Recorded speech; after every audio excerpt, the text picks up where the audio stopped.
Praise the Lord. இன்றைக்கான ஒரு தேவ வார்த்தை ஏசாயா தீர்க்கதரிசியின் புஸ்தகம் 54ஆம் அதிகாரம் 13ஆம் வசனம். உன் பிள்ளைகள் எல்லாரும் கர்த்தரால் போதிக்கப்பட்டிருப்பார்கள், உன் பிள்ளைகளுடைய சமாதானம் பெரிதாக இருக்கும். இன்றைய காலகட்டத்தில் பார்த்தீங்கன்னா நிறைய பேரண்ட்ஸ் இருதயத்தில் சமாதானம் இல்லாமல் இருக்கிறாங்க. ஏன்னா பிள்ளைங்க பார்த்தீங்க அப்படின்னா இப்போ உலகத்தோடு தான் அவங்க ரொம்ப ஐக்கியமாக இருக்கிறாங்க. கர்த்தரோட சர்ச்சுக்கு வான்னு கூப்பிட்டா பைபிள் வாசின்னு சொன்னால் அவங்களுக்கு ரொம்ப ஒரு இரிட்டேட்டிங்காக இருக்குது.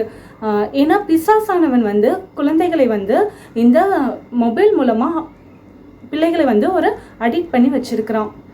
ஃபோனுக்கு, டிவிக்கு, இன்னும் பார்த்திங்கன்னா குட்டி குட்டி கேம்ஸ் மூலமாக பிள்ளைங்களை அடிக்ட் பண்ணி வச்சுருக்கிறான். அதனால் பிள்ளைங்க கர்த்தருடைய வசனத்தை கை கொள்ளாமல் போகிறாங்க.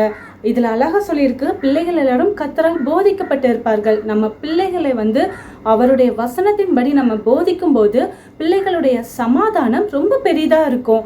அந்த பிள்ளைங்க ஃப்யூச்சரில் அவருடைய வார்த்தையை கை கொண்டபடினாலே அவங்க எதிர்காலம் ரொம்ப வளமை மிக்கதாக இருக்கும். நீதிமொழிகளில் சொல்லியிருக்கு, பிள்ளையானவனை நடக்க வேண்டிய வழியிலே நடத்து, அவன் முதிர் வயதிலும் விடாதிருப்பான் என்று. அப்போது நம்ம பிள்ளைங்களை எப்படி வளர்க்கணும் அப்படின்ட்டு இந்த பரிசுத்த வேதாகமத்தில் சொல்லியிருக்கு. நம்ம அதன்படி பிள்ளைகளை வழிநடத்தும் போது அந்த பிள்ளைங்க அதை முதிர் வயதிலும் கூட விடாதிருப்பாங்க.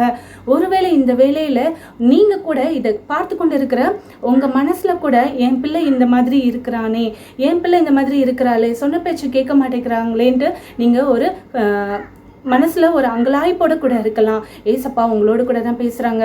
நீங்கள் நம்ம பிள்ளையை எப்படி வளர்க்கணும் அப்படின்னா கர்த்தருடைய வேதத்தின்படி நடக்க வேண்டும். கர்த்தருடைய வேதத்தின்படி நடக்கிற உத்தம மார்க்கத்தார் பாக்கியவான்கள். அதனால நம்ம அவருடைய வேதத்தின்படி நம்ம நடக்கும்போது, பிள்ளைகளுக்கு சொல்லிக் கொடுக்கும்போது பிள்ளைகளுடைய ஒரு வாழ்க்கை ரொம்ப ஒரு ஆசீர்வாதமாக இருக்கும். அதுக்கு நம்ம பேரண்ட்ஸ் தான் ரொம்ப அதுக்கு முக்கியத்துவம் கொடுக்கணும்.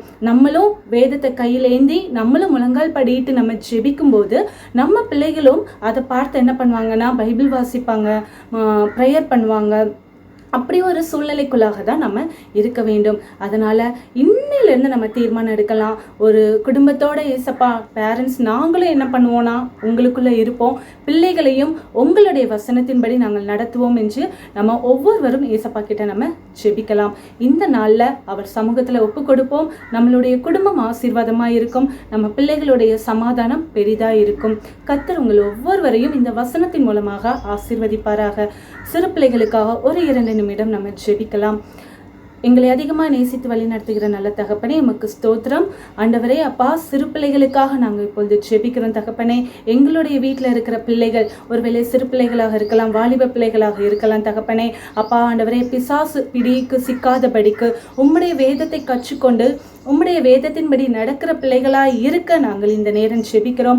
இயேசு கிறிஸ்துவின் வல்லமை ஒவ்வொரு பிள்ளைகள் மீதும் புறப்பட்டு வரட்டும். எங்கு சென்றாலும் உம்முடைய பிரசன்னம் உம்முடைய செட்டைக்குள்ளே மூடி மறைத்து பாதுகாத்துக் கொள்ளுங்க.